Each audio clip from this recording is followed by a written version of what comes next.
पेट साफ होने के बावजूद भी अगर आपको अच्छे से भूख नहीं लगती तो भी आपको कॉन्स्टिपेशन है। पेट साफ आपका 2 से 3 दिन में लगभग एक ही बार होता होगा तो भी आपको कॉन्स्टिपेशन है। ऐसे सारे कॉन्स्टिपेशंस के टाइप्स को अगर हम इकट्ठा करते हैं तो बेसिकली इस प्रॉब्लम की 2 ही कारण होते हैं। नमस्ते दोस्तों, आपके डेली रूटीन में अगर इस एक्टिविटी में डिस्टरबेंस आ जाता है तो उसका बुरा असर आपके फिजिकल और मेंटल हेल्थ पर हो सकता है, और वो एक्टिविटी है पेट का साफ ना होना। आपको भी पेट ठीक तरह से साफ नहीं होता और उससे काफ़ी बीमारियों के शिकार आप बन रहे हो। पेट की जितनी भी समस्या होती है उनमें अगर पेट साफ अच्छे से नहीं होता है तो वो समस्या बढ़ने लगती है। पेट का साफ नहीं होना ये भी एक प्रकार की समस्या होती है और वो काफ़ी बीमारियों का लक्षण भी होता है। लेकिन इस प्रॉब्लम के लिए अगर आप काफ़ी सारे मेडिसिन ले रहे हो, लेने के सोच रहे हो और उससे अगर आपको रिलीफ नहीं मिल रहा हो तो बेसिकली आपको समझना चाहिए कि आपका पेट साफ क्यों नहीं हो रहा है। साइंटिफिकली पेट साफ ना होने के पीछे क्या कंसेप्ट होता है, चलिए अब बात करते हैं आज के इस वीडियो में इन डिटेल।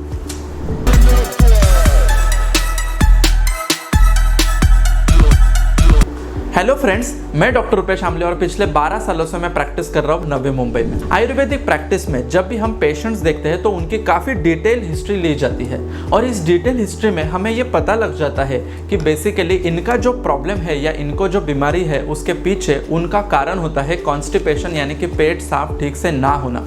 अगर आपको दिन भर में मोशंस होते हैं और वो मोशंस होने के बाद अगर सेटिस्फैक्शन आपको नहीं मिलता है तो आपको कॉन्स्टिपेशन है। पेट साफ होने के बावजूद भी अगर आपको अच्छे से भूख नहीं लगती तो भी आपको कॉन्स्टिपेशन है। पेट साफ आपका 2 से 3 दिन में लगभग एक ही बार होता होगा तो भी आपको कॉन्स्टिपेशन है। पेट साफ होने के लिए आपको 3 से 4 बार अगर टॉयलेट को जाना पड़ता है तो भी आपका पेट साफ ठीक से नहीं हो रहा है और वो भी एक कॉन्स्टिपेशन का टाइप है। और ऐसे सारे कॉन्स्टिपेशंस के टाइप्स को अगर हम इकट्ठा करते हैं तो बेसिकली इस प्रॉब्लम की 2 ही कारण होते हैं।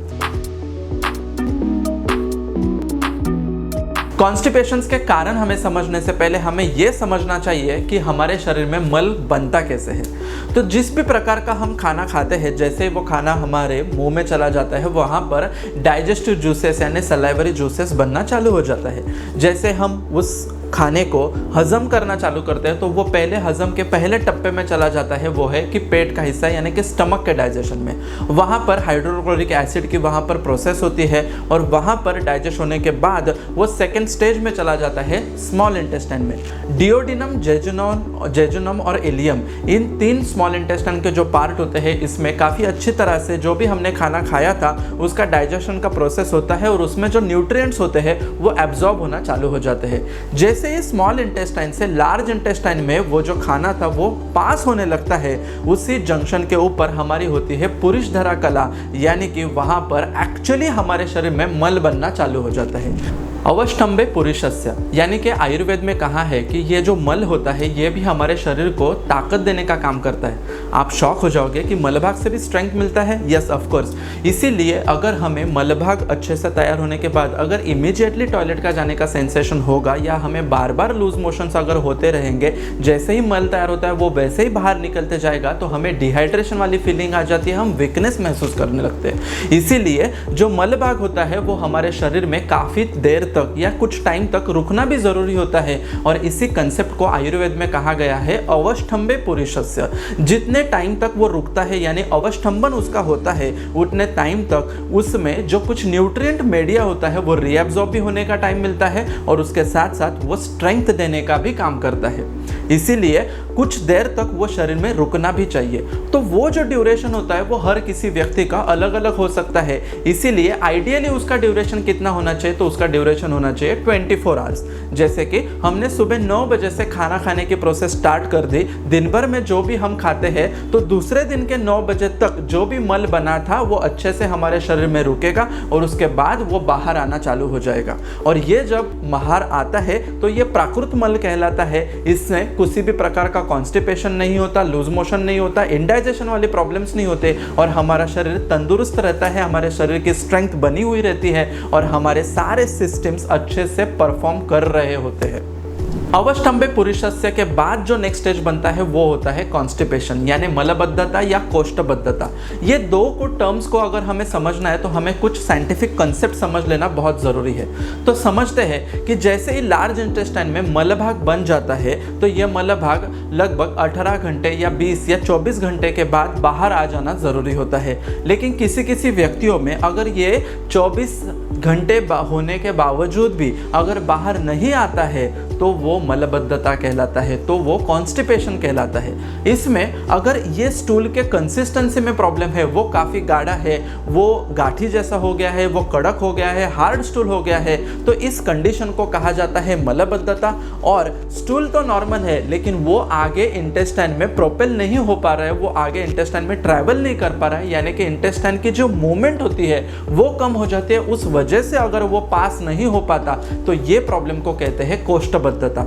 इन अ ब्रॉड स्पेक्ट्रम और अम्ब्रेला टाइप ये दोनों भी कॉन्स्टिपेशन ही होते हैं, लेकिन कॉन्स्टिपेशन होने का कारण आपका डाइजेशन का कैपेसिटी है तो उसको मलबद्धता कहा जाएगा, और कॉन्स्टिपेशन होने का कारण अगर आपकी इंटेस्टाइन की मोटिलिटी अच्छी नहीं है तो उसको कोष्ठबद्धता कहा जाएगा। हम इस बात के ऊपर इतना ध्यान न देते हुए पेट साफ होने की मेडिसिन तुरंत खाना चालू कर देते हैं और इसी वजह से इंटेस्टाइन की मूवमेंट जो होती है वो बढ़ने लगती है। मल पचा है नहीं पचा है ये बिना देखे ही वो बाहर आने लगता है और हमारे शरीर के ऊपर उसका बुरा असर चालू हो जाता है। तो आपको भी अगर कॉन्स्टिपेशन का प्रॉब्लम है तो आपको ये डायग्नोस करना जरूरी है कि आपको मलबद्धता है या कोष्ठबद्धता, और उसी के अनुसार आपको उसकी चिकित्सा करनी चाहिए।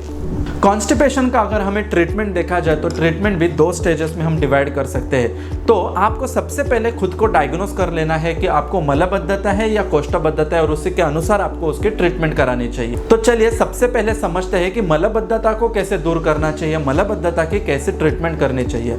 अगर हम बाहरी खाना बहुत ज़्यादा मात्रा में खाते हैं, जंक फूड ज़्यादा मात्रा में खाते हैं, हमारे खाने में हजम होने के लिए हेवी ऐसे पदार्थ होते हैं जैसे कि पनीर है, चीज़ है, बटर है, बेकरी प्रोडक्ट्स अगर हम ज़्यादा मात्रा में खाते हैं, ब्रेड, बटर, खारी टोस्ट, बिस्किट्स खाते हैं, मैदे के प्रोडक्ट्स अगर हम ज़्यादा मात्रा में खाते हैं, नॉनवेज प्रोडक्ट्स अगर हम ज़्यादा मात्रा में खाते हैं, भूख नहीं लगी है फिर भी हम खाना खाते हैं, बिना भूख के अगर हम खाना खाते हैं तो वो सब खाना हमारे पेट में अच्छी तरह से डाइजेस्ट नहीं होता।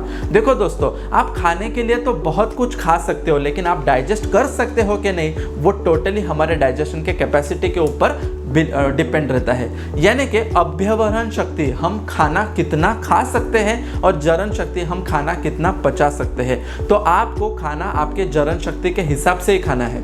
अगर आपको मलबद्धता है यानी कि आपको इंडाइजेशन के प्रॉब्लम है, आपको जंक फूड ये सब खाने के वजह से अगर कॉन्स्टिपेशन है तो ये इंडाइजेशन का प्रॉब्लम सॉल्व करने के लिए आपको मेडिसिन इस प्रकार से लेने चाहिए जो कि आपकी पाचन शक्ति को बढ़ाए, ना कि कॉन्स्टिपेशन वाले मेडिसिन आपको लेने चाहिए। पाचन शक्ति को बढ़ाने वाले अगर हम मेडिसिन लेते हैं, कुछ डाइट अगर हम लेते हैं तो उससे भी आपका कॉन्स्टिपेशन का प्रॉब्लम दूर हो सकता है। पाचन शक्ति बढ़ाने में सबसे बेस्ट मेडिसिन होता है हिंगवाष्टक चूर्ण। हिंगवाष्टक चूर्ण एक ऐसा कल्प होता है कि इसमें जो भी प्रकार के इंग्रेडिएंट्स होते हैं जैसे ही हमारे पेट में चले जाते हैं तो ये हिंगवाष्टक चूर्ण हमारे पेट में पड़े हुए उस खाने को हजम करने में मदद करता है। जो भी हमने खाया था वो ऐसे ही अपाचित स्वरूप में रहने के वजह से अगर आपको कॉन्स्टिपेशन है तो उस कंडीशन में हिंगवाष्टक चूर्ण लेने के बाद वो सब खाना हजम होने लगता है, उसमें जो फाइबर्स होते हैं वो डिजोल्व होने लगते हैं और हमारा कॉन्स्टिपेशन का प्रॉब्लम इजीली सॉल्व होने लगता है। हिंगवाष्टक चूर्ण के मदद से हमारे शरीर में जो अपान वायु रहता है उसकी भी डाउनवर्ड डायरेक्शन हो जाती है जिससे कि ये पेट साफ होने में मदद करता है। उसके साथ साथ हिंगवाष्टक चूर्ण हमारे जाठर अग्नि को भी अच्छा कर देता है, हमारे धातु की अग्नि को भी अच्छा कर देता है। इसीलिए जो खाने में न्यूट्रिटिव मीडिया था या फिर वो मल में जो न्यूट्रिटिव मीडिया था वो रीएब्जॉर्ब होने लगता है और केवल मल भाग ही बाहर आने लगता है। हिंगवाष्टक चूर्ण हमें लेना कभी चाहिए? हिंगवाष्टक चूर्ण हमें खाने के पहले लेना चाहिए। अगर हम दोपहर का भोजन करते हैं और रात्रि का भोजन करते हैं तो उसके पहले अगर हम लगभग 3 ग्राम हिंगवाष्टक चूर्ण गुनगुने पानी के साथ लेते हैं और उसके बाद अगर हम जो भी खाना खाते हैं तो उसमें इंडाइजेशन होने का सवाल ही नहीं होता, वो अच्छे से डाइजेस्ट होगा और वो जो खाना है वो इजीली बाहर भी आ जाएगा। तो आपको कॉन्स्टिपेशन का प्रॉब्लम दूर करना है और उसके पीछे का रीज़न आपका रॉन्ग डाइट पैटर्न है, तो आपको आपके रूटीन में ये चूर्ण इनकॉर्पोरेट करना चाहिए और उसका नाम है हिंगवाष्टक चूर्ण। कॉन्स्टिपेशन की दूसरा प्रॉब्लम होता है कोष्ठबद्धता, यानी कि आपको खाना तो अच्छी तरह से हजम होता है लेकिन आपके आंतड़ों की मूवमेंट ही अच्छी तरह से नहीं होती और उस वजह से अगर आपका पेट साफ नहीं होता होगा तो ये कॉन्स्टिपेशन के टाइप को भी अच्छा करने के लिए, इसको ट्रीटमेंट करने के लिए हमें हमारे इंटेस्टाइन को स्ट्रेंथ देना बहुत ज़रूरी होता है। जनरली ओल्ड एज जो भी पेशेंट होते हैं इनमें कॉन्स्टिपेशन जो होता है उनमें बेसिक कारण होता है कोष्ठबद्धता, यानी कि उनकी इंटेस्टाइनल की जो स्ट्रेंथ होती है वो कम हो जाती है, उनके आंतड़े जो होती है वो कमज़ोर होने लगती है, उसी वजह से उनको ये प्रॉब्लम होता है।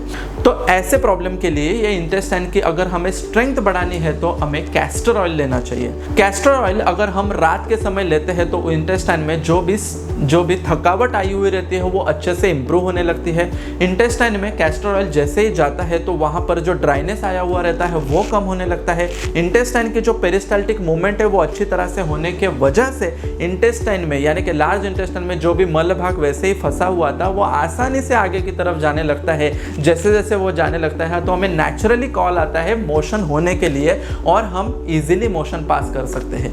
जैसे जैसे हम एरेंडल तेल का प्रयोग अच्छे से करते हैं तो वैसे वैसे हमारे इंटेस्टाइन के ऊपर नरिशमेंट देने का काम भी होता है और आहिस्ते आहिस्ते हमारा पेट अपने आप साफ होने लगता है। कैस्टर ऑयल एक नेचुरल इंग्रेडिएंट होने की वजह से और वो प्रभाव के वजह से हमारे कॉन्स्टिपेशन के प्रॉब्लम को सॉल्व कर देता है और उसी प्रभाव के वजह से हम इजी महसूस करना चालू करते हैं, लाइटनेस महसूस करना चालू कर देते हैं और कॉन्स्टिपेशन की वजह से होने वाले बहुत सारे बीमारियों को हम उसी प्रकार पे प्रिवेंट कर सकते हैं। तो अभी तक हमने देखा कि आपको अगर कॉन्स्टिपेशन का प्रॉब्लम है तो आपको सबसे पहले फाइंड आउट करना चाहिए कि आपको मलबद्धता है या कोष्ठबद्धता है।